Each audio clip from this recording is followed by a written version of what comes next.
મારા સસરા વેદ હતા. મારા સસરાને દેશી દવાનું દવાખાનું હતું અને તે લોકોને દેશી દવા આપીને તેનો ઈલાજ કરતા હતા. મિત્રો, મારું નામ સલમા છે અને મારા પતિનું 1 વર્ષ પહેલાં મૃત્યુ થઈ ગયું છે. મારા પરિવારમાં હું, મારા સાસુ સસરા અને મારી નાની નણંદ જે 21 વર્ષની છે. મારા સાસુ ગામડે રહે છે કારણ કે અમારે ગામડે મોટો બગીચો છે જેની અંદર કેરી, દાડમ, ચીકુ, તરબૂચ જેવા ઝાડવા વાવેલા છે. મારા સાસુ ત્યાં મજૂર પાસે કામ કરાવે છે. મારા સસરા ખૂબ જ સારા માણસ છે. મારા સાસુ મહિનામાં 1 વખત ઘરે આવે છે. મિત્રો, ગરમીનો મહિનો હતો અને ગરમી પણ ખૂબ વધારે હતી.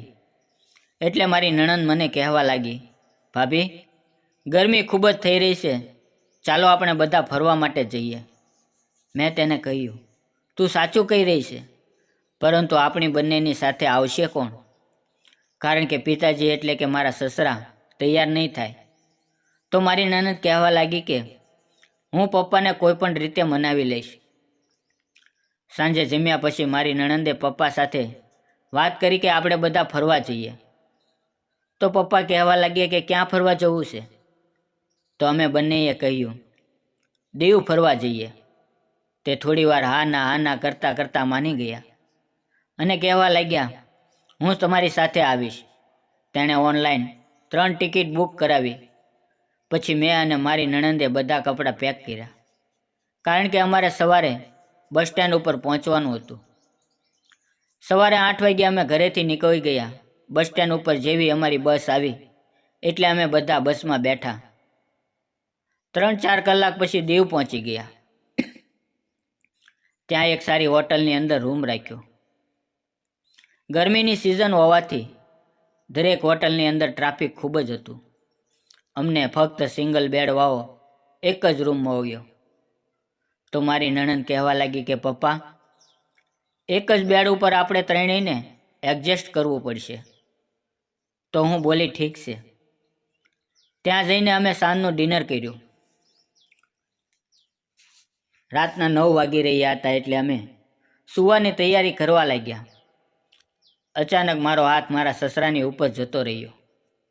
તેણે હલાવવાનું ચાલુ કરી દીધું. તેનાથી સહન થતું નથી. તેણે હાથમાં લઈ લીધું. અચાનક મારી આંખ ખુલી ગઈ. હું વિચારવા લાગી, મારા સસરા શું કરી રહ્યા છે? મારાથી પણ રાહ જોવાય તેમ ન હતું. એટલે મેં પણ તેને પકડી લીધા અને કહ્યું કે મારે આ જુએ છે.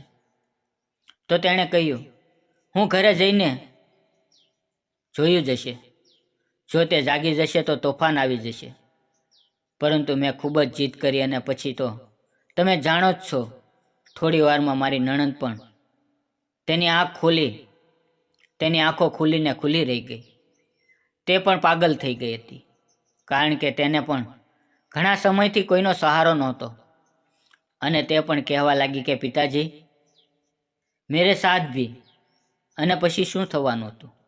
અમારા બંનેની સાથે એટલામાં સવાર થઈ ગઈ અને બધા જાગીને વોશરૂમમાં ફ્રેશ થઈ ગયા. અને પછી અમે દરિયા કિનારે ફરવા માટે ગયા.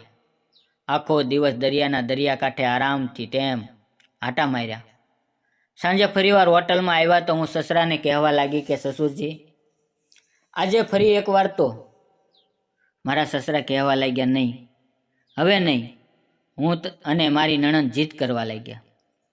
એટલે તેણે અમારા બંનેના મન રાજી રાખવા માટે એક વાર અમને બંનેને ખૂબ જ ખુશ હતા.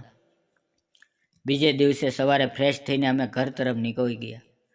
ઘરે આવ્યા પછી પણ હવે ક્યારેક હું તો ક્યારેક મારા નણંદ પપ્પાને વારંવાર વિનંતી કરતા હતા. હવે અમને કોઈ પણ વસ્તુની કમી ન હતી. હું અને મારી નણંદ ખૂબ જ ખુશ રહેવા લાગ્યા. અમે બધા ખૂબ જ ખુશ હતા. મિત્રો, વાર્તામાં આવેલા નામ, પાત્ર અને ઘટના કાલ્પનિક છે. તેનો કોઈ પણ વ્યક્તિ સાથે સંબંધ નથી. વિડીયો પસંદ આવે તો વિડીયોને લાઇક અને ચેનલને સબસ્ક્રાઈબ જરૂર કરજો.